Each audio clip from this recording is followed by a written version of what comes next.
Bienvenue à notre 5e rencontre de notre semaine de prière. Soyons ses témoins. Merci beaucoup de ta présence. Ça nous fait vraiment plaisir. Nous sommes toujours une toute petite chaîne, mais nous voulons vous accompagner dans votre croissance, votre cheminement spirituel avec cette semaine. Comme vous le savez, notre invité, c'est le pasteur Carl Johnson qui est venu directement du Canada, ici en Espagne, pour pouvoir donc enregistrer ces messages. Merci donc beaucoup de votre présence. N'oubliez pas de partager donc le contenu de cette vidéo, les autres aussi qui sont déjà passés, pour que d'autres personnes puissent découvrir non seulement le contenu, mais aussi comme notre chaîne, c'est à quelque part aussi un témoignage que vous donnez en partageant ce contenu avec d'autres personnes. Comme je vous ai déjà expliqué, nous avons un groupe de soutien spirituel. Si jamais vous avez une requête de prière, nous serons ravis donc de la recevoir. Maintenant, pendant cette semaine, on est en train de partager de façon quotidienne les requêtes avec l'ensemble du groupe pour que nous puissions intercéder pour vous. Sachez aussi que si jamais vous voulez aussi prendre un peu de temps pour prier pour les personnes qui sont dans le besoin, vous pouvez aussi rejoindre notre équipe. Il y a aussi un lien en bas de cette vidéo où vous pourrez donc rejoindre le groupe WhatsApp qui reçoit donc les demandes de prière que nous recevons soit dans les commentaires en bas de la vidéo, soit par le formulaire que j'ai mentionné tout à l'heure. Encore une fois, c'est l'occasion de vous présenter un produit Saphélis. J'ai la joie de vous présenter que pour moi, c'est un livre qui va marquer un peu nos esprits, dans la même veine des livres que Roger Mordant a écrit un jour. J'ai le plaisir de vous présenter Dans l'esprit et la puissance de Pavel Goya. Chers amis, nous avons reçu ici à Saphélis de dizaines de demandes de droits de traduction de ce livre dans plusieurs langues partout dans le monde. C'est un livre qui est en train de vraiment impacter la vie de plusieurs personnes. Moi, je l'ai personnellement lu. Ça m'a vraiment aidé dans ma croissance spirituelle. Donc, je vous le recommande vivement. Vous ne pouvez pas passer à côté de cet ouvrage. Donc, elle est désormais en français. On l'a traduit en français ici à Saphélis. Elle est aussi disponible en espagnol, en anglais et en portugais. Mais voilà, je vous recommande vivement ce livre. Il est donc disponible sur le site saphélis.com.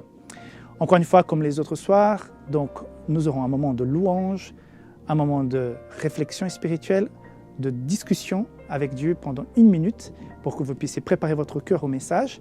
Et suite à cela, un chant et on se retrouve à la fin. Donc encore une fois, merci beaucoup et n'oubliez pas de liker la vidéo, de la partager et surtout vous abonner à votre chaîne.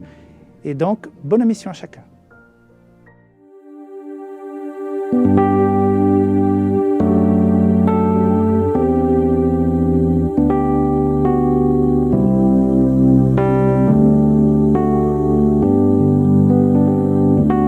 Oh, souffle, souffle de Dieu, nous t'accueillons. Viens purifier nos cœurs. Oh, souffle, souffle de Dieu, nous t'accueillons. Viens purifier nos cœurs. Rends-nous souples devant toi, à l'écoute de ta voix. Rends-nous sensibles à ton cœur. Sois le roi, sois le Seigneur. Oh, souffle, souffle de Dieu, nous t'accueillons. Viens purifier nos cœurs. Oh, souffle, souffle de Dieu, nous t'accueillons. Viens purifier nos cœurs. Quand ton peuple s'humilie, renouvelle en lui ta vie. Chasse l'orgueil et la crainte et rends ton Église sainte. Oh, souffle,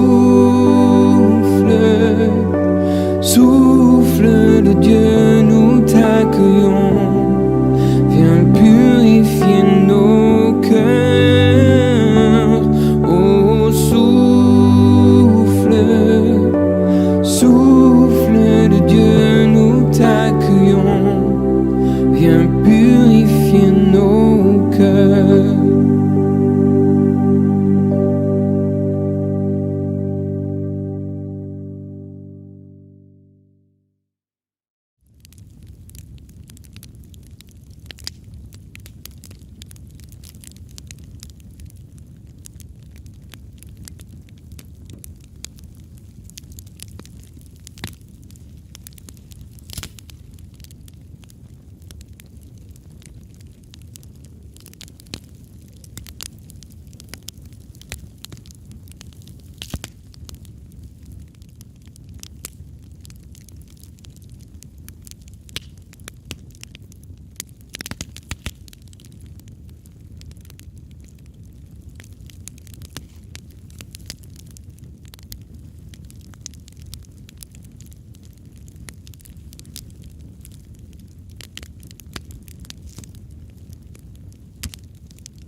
Notre présentation de ce soir a pour thème la femme samaritaine, un témoignage inattendu, un témoignage surprise. Les deux personnages impliqués dans cette rencontre, dans cette histoire, eh bien Jésus et cette femme. Nous ne pensons pas que Jésus est là par hasard. Non. Si la femme rencontre Jésus d'une manière surprenante alors qu'elle ne s'y attendait pas, Jésus me semble être venu là avec une intention bien précise. Parce qu'il est dit que Jésus quitte la Judée et retourne en Galilée. Il aurait pu prendre une route qui l'emmène directement en Galilée et éviter la Samarie. Mais le texte dit qu'il fallait qu'il passe par la Samarie. Habituellement, un juif évite de passer par la Samarie, nous le comprendrons dans quelques instants. Nous verrons pourquoi. S'il est dit qu'il fallait que Jésus passe par la Samarie, eh bien nous déduisons qu'il y avait chez lui une obligation, une intention, une inspiration, une intuition. Jésus n'est jamais dans un lieu par hasard. Comme toute sa vie est au service de sa mission, dans tous les lieux où il s'y trouve pour une raison particulière. C'est George Hunter qui, dans son livre « La congrégation contagieuse », dit ceci. « Si vous priez pour être conduit vers des personnes réceptives, vous allez les découvrir incidemment et encore. Cessez de prier pour être conduit et les occasions cesseront de se produire. » Le premier élément dans le témoignage évangélique, c'est bien sûr la prière. La moisson est grande, dit le Christ. Priez. La prière nous prédispose à la rencontre. Par la prière, nous avons l'intuition, le présage des personnes que Dieu veut mettre sur notre route. E.G. White confirme cette déclaration de George Hunter lorsqu'elle dit, dans Conquérant Pacifique, à la page 120, « Dans sa sagesse, le Sauveur met ceux qui cherchent la vérité en rapport avec ceux qui la connaissent. » Le Sauveur met ceux qui cherchent la vérité en rapport avec ceux qui la connaissent.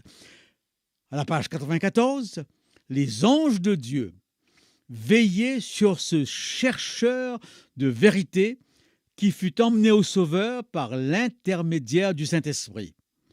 Le Seigneur le mit en contact avec l'un de ses serviteurs qui pourrait le conduire à la vérité. » Nous voyons la vérification de ces deux déclarations dans la rencontre de Pierre avec Corneille et la rencontre de Philippe avec l'eunuque d'Éthiopie. Donc Jésus va passe par la Samarie, il a l'intuition qu'une rencontre se prépare, qu'il va rencontrer quelqu'un.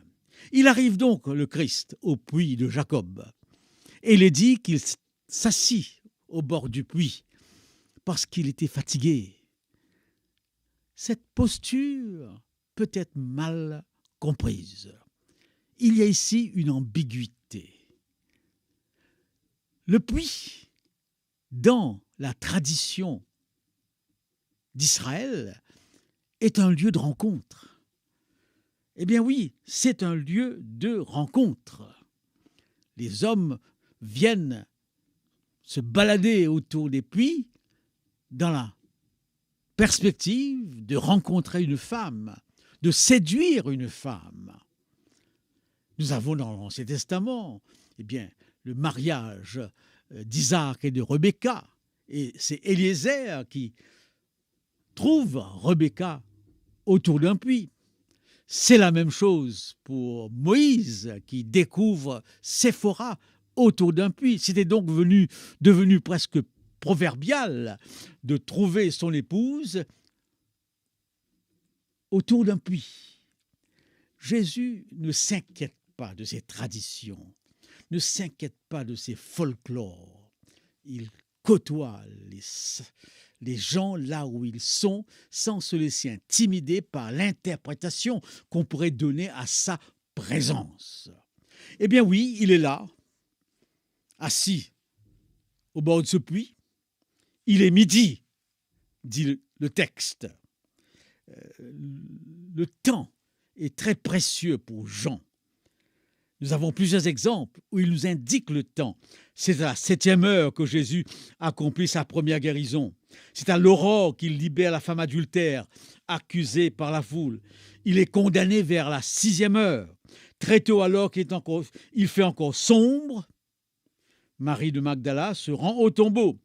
Souvenez-vous de l'heure ou du jour de votre rencontre avec Jésus? C'est une question importante. Le lieu, l'heure, sont des éléments clés de nos souvenirs. Cette femme arrive à midi. Pourquoi? Vous avez entendu plusieurs sermons sur ce passage et vous devez sans aucun doute savoir que sa vie est une vie marquée par plusieurs divorces. Et sans aucun doute, dans le village où elle habitait, elle était mal vue.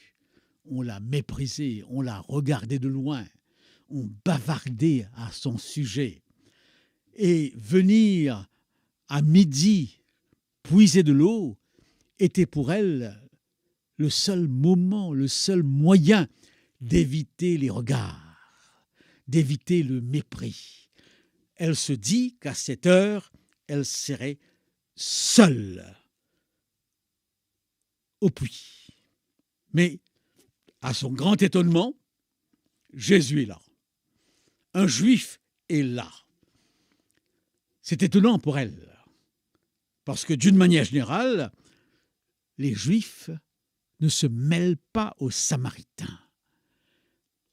Et elle dit à Jésus, comment se fait-il que toi, qui es juif, tu parles avec une Samaritaine? Déjà, parler à une femme en public n'était pas dans la coutume de ce temps. Les Samaritains, pour les Juifs, représentent une secte dissidente, un peuple bâtard, illégitime, un peuple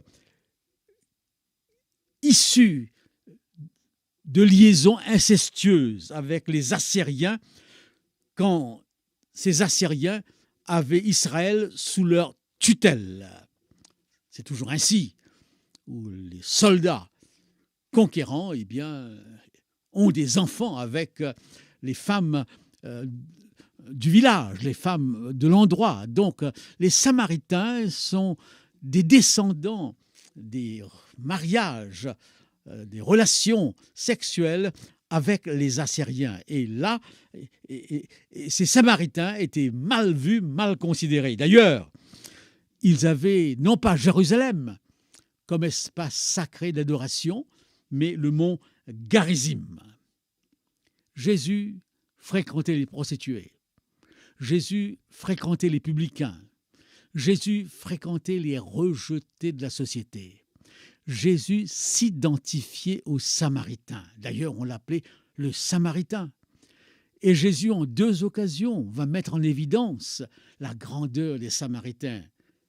Vous avez cette fameuse parabole du Samaritain qui vient au secours de ce Juif blessé au bord de la route.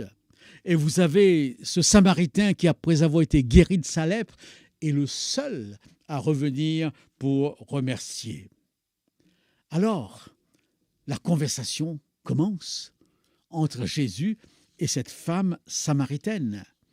Jésus connaît les besoins de cette femme. Jésus connaît la souffrance de cette femme. Jésus sait qu'elle est considérée comme une femme volage, une femme de basse classe, de réputation douteuse. Et voilà que Jésus engage la conversation en lui demandant à boire. « Donne-moi à boire ». C'est intéressant de voir comment Jésus va procéder pour établir un contact. Pas toujours facile, dans la société où nous vivons, d'établir un contact. Et bien sûr, il y a sûrement une façon de faire qu'on peut apprendre. Ici, Jésus demande un service. Eh bien oui, donne-moi à boire. Et le contact va s'établir à partir d'un élément de base, qui est l'élément clé. Cette femme est venue chercher de l'eau. Donc, le pont de la conversation sera l'eau. Donne-moi à boire. Alors, cette femme est étonnée que Jésus lui demande à boire, lui qui est juif. Et Jésus va encore susciter sa curiosité lorsque Jésus va lui dire « J'ai quelque chose à te donner que tu n'as pas. Si tu pouvais boire l'eau que je peux te donner, tu n'aurais plus jamais soif. » Et cette femme de lui dit « Tu n'as même pas un récipient pour puiser de l'eau. Comment peux-tu me parler d'une eau que tu me donneras et qui épuisera ma soif éternellement ?» Sa curiosité est suscitée. Et cette femme, petit à petit, se demande quel est cet homme à qui elle a affaire. Quelle est donc cette eau qui pourrait apaiser sa soif, elle qui se trouve dans une situation de besoin émotionnel profond. Jésus ira plus loin lorsqu'il dira à cette femme « Appelle ton mari ». Et lorsque la femme se rendra compte que Jésus sait qu'elle a eu plusieurs maris et que l'homme avec qui elle se trouve actuellement n'est pas son mari. Jésus avait déjà dit à Nathanaël « Je t'ai vu alors que tu étais sous le figuier ».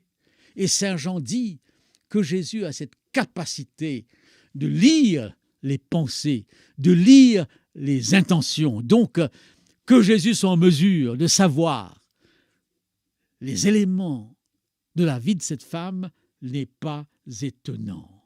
Oui, qui es-tu? Quelle est cette eau que tu me proposes? Et comment se fait-il que tu saches toute ma vie? Alors la question essentielle arrive, si tu savais qui est celui qui te parle. Cette femme n'est pas seulement en recherche d'eau, elle est en recherche de la vérité. C'est une femme qui, malgré son chemin chaotique, est sensible à l'adoration de Dieu.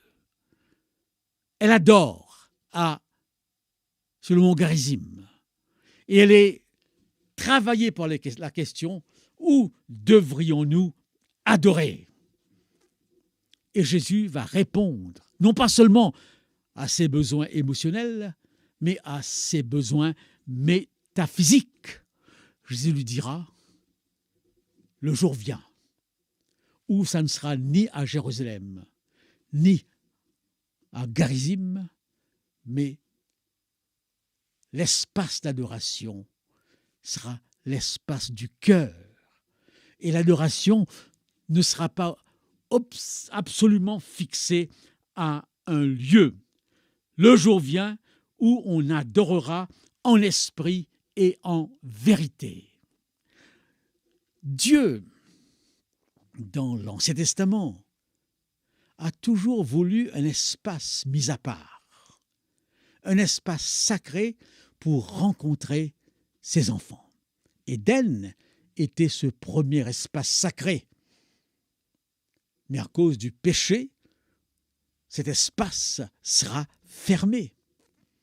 Ensuite, dans le désert, Dieu va demander au peuple de lui bâtir un sanctuaire. Et le sanctuaire deviendra l'espace sacré, où Dieu va rencontrer le peuple, où la gloire de Dieu va se manifester. Après le sanctuaire, on aura le temple, ce temple magnifique que Salomon va dédicacer. C'est là que le peuple viendra prier, que le peuple viendra confesser ses péchés. C'est là que Dieu se manifestera. Après, mais avant peut-être ce temple de Jérusalem, j'ai oublié de le dire, Dieu voudra avoir tout un espace géographique dans la pensée divine. Canaan devait être l'espace sacré d'où rayonnerait la parole de Dieu au travers d'Israël. Oui, ensuite viendra le temple, et après le temple, dans le Nouveau Testament, ce sera l'Église. Et parallèlement à l'Église, tous les croyants qui sont, suivant la parole de Dieu, les temples du Saint-Esprit. Et lorsque Dieu dit, ce n'est pas à Jérusalem, ce n'est pas au mont Garizim, on pourrait dire, ce n'est pas à la Mecque, ce n'est pas à Bodh-Gaya, ce n'est pas à Bénarès, ce n'est pas dans les synagogues, les pagodes, les mosquées, autour des fleuves, dans les grottes, dans les montagnes, mais c'est dans le cœur de l'homme. Vous êtes le temple du Saint-Esprit. En d'autres mots, Jésus intériorise la relation avec Dieu. Et cette adoration, qui est capitale, doit être une adoration en esprit et en vérité. La question d'adoration est une question clé. Elle est une question importante. Et l'Église devrait être le lieu de l'adoration par excellence. Et notre présence dans l'Église ne devrait pas se limiter à l'écoute d'un sermon, mais à un moment précis où nous venons adorer Dieu. Mais ce lieu d'adoration n'est pas limité à un lieu physique. Ce lieu d'adoration, c'est par-dessus tout notre cœur où Dieu veut faire son habitation. J'habiterai au milieu ou dans votre cœur. Cette femme comprend que Jésus est le Messie. Elle comprend ce que c'est que la vraie religion. Elle comprend que les dogmes, les doctrines, les pratiques sont sans aucun doute importantes, mais il ne faudrait jamais confondre Dieu avec les chemins vers Dieu. Oui, il ne faudrait pas confondre Dieu avec les chemins qui nous emmènent vers Dieu. Alors, nous dit le texte, cette femme, ayant laissé sa cruche, s'en alla dans son village. Et là, elle témoigna de ce qu'elle avait vu et vécu. J'ai rencontré le Messie. Tout de suite, elle parle de sa foi. Et il est dit que son village a été impressionné et son village l'a suivi jusqu'au Christ. Tout ce village a cru dans le témoignage de cette femme parce que, dit-elle, il m'a dit tout ce que j'ai fait. Et un grand nombre, nous dit saint Jean, crurent à la parole de Dieu. Et finalement, tous ces gens qui ont cru vont dire à cette femme, si nous croyons, ce n'est pas à cause de toi. Tu as été le chemin, mais c'est parce que nous avons vu de nos propres yeux. Voilà donc ce témoignage inédit. Sommes-nous à la recherche des âmes? Sommes-nous à la disposition de Dieu pour qu'il place sur notre chemin ceux qui cherchent la vérité? Regardez en haut, priez. Regardez autour de vous, sentez chez les gens que vous rencontrez s'il y a une porte qui s'ouvre à l'évangélisation. Et si c'est le cas, engagez la conversation en touchant les besoins essentiels, en apportant les réponses aux questions métaphysiques, aux questions religieuses. Et lorsque ces personnes s'ouvrent, accompagnez-les jusqu'à leur baptême. Et après leur baptême, continuez à les suivre. Quelles sont les grandes leçons de ce récit? Il y en a plusieurs. Jésus s'est senti poussé à traverser la Samarie. Oui, je répète, ce texte de Madame White, le Sauveur met ceux qui cherchent la vérité en rapport avec ceux qui la connaissent. Les anges de Dieu veillaient sur ce chercheur de vérité qui fut emmené au Sauveur par l'intermédiaire du Saint-Esprit. Le Seigneur le mit en contact avec l'un de ses serviteurs qui pourrait le conduire à la vérité. Donc la stratégie de l'évangélisation est simple. Il faut être à l'écoute de Dieu et se laisser conduire et diriger.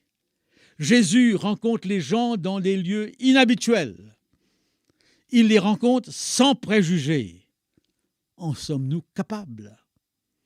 Avons-nous des barrières qui nous empêchent de rencontrer l'autre là où il se trouve? Jésus répond aux besoins profonds de cette femme et habilement l'invite à se dévoiler, à briser ses moyens de défense, à l'inviter à enlever ses masques, à briser sa carapace. Avons-nous maîtrisé les principes de l'évaluation par la conversation pour savoir écouter, discerner au-delà des mots les besoins profonds des gens, aussi bien détecter les barrières conscientes et inconscientes, les blocages spirituels. Jésus, petit à petit, amène cette femme à s'ouvrir. Et il commence en lui demandant un service, il suscite la curiosité en prenant les gens là où ils sont, et il part du concret. Donne-moi à boire. Jésus répond aux questions de cette femme et ensuite met l'essentiel sur la relation intime avec Dieu, une relation de cœur. Ce récit que nous connaissons très bien est un des récits les plus significatifs sur l'art d'évangéliser, l'art d'amener les autres à la conversion. Que vous puissiez méditer ce récit de plus en plus et continuellement, il est toujours d'une actualité vivante.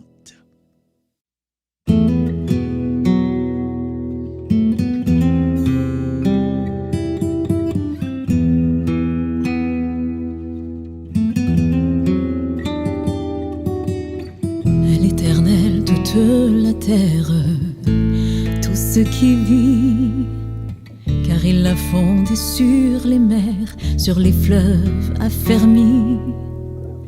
Que puis-je offrir pour lui plaire, puisque tout est à lui? Est-ce assez de mes prières pour entrer au paradis? Qui pourra monter à la montagne de l'Éternel? Qui s'élèvera jusqu'à son autel? Celui qui veille sur sa voie, qui marche à l'ombre de la croix. Je n'ai pas les mains innocentes, ni le cœur pur. Seule mon âme est impuissante pour tromper, elle jure. Je fais le mal que je ne veux pas, le bien me file entre les doigts. Inscrit sur mon cœur ta loi, de Jésus revêt-moi. Qui pourra monter à la montagne de l'Éternel? Qui s'élèvera jusqu'à son autel? Celui qui veille sur sa voie, qui marche à l'ombre de la croix. J'ai jeté tes paroles derrière moi pour être libre de ma vie. Toi tu n'as pas méprisé la croix pour que je vive de ta vie. Et si par tant de douleur mon nom est gravé sur tes mains, grave le tien sur mon cœur un peu plus chaque matin. Grave ton nom sur mon cœur, revêt-moi de mon sauveur. Et je pourrai monter à la montagne de l'Éternel. Je pourrai m'élever jusqu'à son autel. Seigneur, veille sur ma voie, que je marche à l'ombre de la croix. Je voudrais monter, je voudrais m'élever, inscrit sur mon cœur ta loi.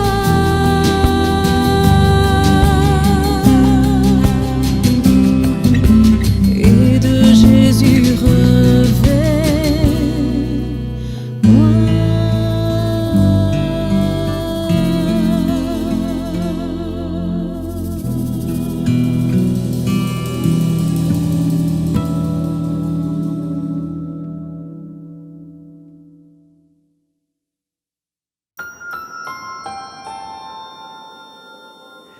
Merci au pasteur Cal pour ce message. Merci à chacun qui est là devant l'écran. Merci aussi, je souhaite le dire, à toute l'équipe qui travaille pour la production de ce contenu pour pouvoir donc vous l'offrir ce soir. Et encore une fois, je voudrais vous inviter à nous aider.